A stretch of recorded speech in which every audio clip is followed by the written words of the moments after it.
Jonas 3. Ang Ginoo miingon na usab kang Jonas. Lakaw ngadto sa dakong syudad sa Ninive ug isangyaw didto ang mensahe nga gitugyan ko kanimo. Busa miadto si Jonas sa Ninive.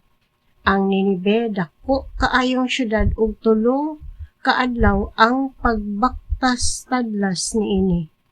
Si Jonas misulod sa syudad ug tapos sa usa ka adlawng pagbaktas miingon siya, laglagon ang Ninive tapos sa 40 ka adlaw.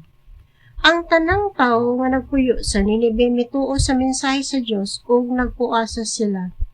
Ang tanang tawo gikan sa labing inila ngadto sa labing timawa nagbistig sako ilhanan sa ilang paghinulsol. Sa pagkabalita niini sa hari sa Ninive, mitindog siya gikan sa iyang trono. Unya gihukas niya ang iyang bisti, nagsulob siyag sako ug milingkod sa abo. O nagpadala siyag pahibalo ngadto sa mga lumulupyo sa Ninive.